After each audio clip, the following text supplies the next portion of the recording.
ವಿಧಾನ ಪರಿಷತ್ ವಿಧಾನಸಭೆಯ ಸೃಷ್ಟಿ ಅಗತ್ಯ ಬಿದ್ದರೆ ವಿಧಾನ ಪರಿಷತ್ ವಿಸರ್ಜಿಸಬೇಕಾಗುತ್ತೆ ಎಂಬ ಕಾನೂನು ಸಚಿವ ಟಿಬಿ ಜಯಚಂದ್ರ ಹೇಳಿಕೆಗೆ ಪರಿಷತ್ ಕಲಾಪದಲ್ಲಿ ತೀವ್ರ ವಿರೋಧ ವ್ಯಕ್ತವಾಯಿತು. ಹೇಳಿಕೆ ವಿರುದ್ಧ ಪರಿಷತ್ನಲ್ಲಿ ಈಶ್ವರಪ್ಪರಿಂದ ನಿಯಮ 59ರ ಅಡಿಯಲ್ಲಿ ನಿಲುವಳಿ ಪ್ರಸ್ತಾಪ ಮಂಡನೆಯಾಯಿತು. ನಿಲುವಳಿ ಪ್ರಸ್ತಾಪಕ್ಕೆ ಪ್ರತಿಪಕ್ಷಗಳು ಆಕ್ರೋಶ ವ್ಯಕ್ತಪಡಿಸಿದ್ರು. ನಂತರ ಮಾತನಾಡಿದ ಈಶ್ವರಪ್ಪ, ಪರಿಷತ್ ಬಗ್ಗೆ ಹಗುರವಾದ ಮಾತು ಬರಬಾರದು, ಸಂವಿಧಾನ ದ್ರೋಹವಾಗಬಾರದು ಎಂಬುದು ನಮ್ಮ ಉದ್ದೇಶ. ಜಯಚಂದ್ರನ್ನ ನೇಣು ಹಾಕೋದು ನಮ್ಮ ಉದ್ದೇಶ ಅಲ್ಲ. ತಾಕತ್ತಿದ್ರೆ ವಿಧಾನ ಪರಿಷತ್ ವಿಸರ್ಜಿಸಿ ಅಂತ ಈಶ್ವರಪ್ಪ ಸವಾಲ್ ಹಾಕಿದ್ರು.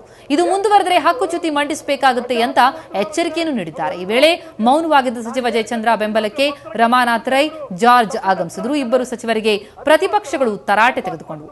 ನಂತರ ಪ್ರತಿಕ್ರಿಯಿಸಿದ ಜಯಚಂದ್ರ, ನಾನು ಆ ರೀತಿ ಹೇಳಿಕೆ ನೀಡಿಲ್ಲ, ಯಾವ ಆಧಾರದ ಮೇಲೆ ಪತ್ರಿಕೆಯಲ್ಲಿ ಆ ಹೇಳಿಕೆ ಬಂದಿದೆಯೋ ಗೊತ್ತಿಲ್ಲ ಅಂತ ಸ್ಪಷ್ಟನೆ ಕೊಟ್ಟಿದ್ದಾರೆ. ಈ ಸಂದರ್ಭದಲ್ಲಿ ಮಾನ್ಯ ಕಾನೂನು ಸಚಿವರು ನಾ ಟಿವಿಯಲ್ಲಿ ನೋಡಿದ್ದೇನೆ, ಅವ್ರು ಹೇಳಿಕೆ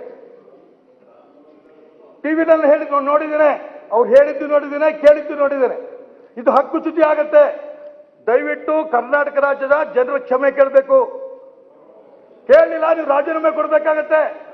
ನೀವು ರಾಜೀನಾಮೆ ಕೊಡಲಿಲ್ಲ, ಮುಖ್ಯಮಂತ್ರಿಗಳು ಕಿತ್ತಾಕ್ಬೇಕಾಗತ್ತೆ. ಏನ್ ಪ್ರಶ್ನೆ ಇದು?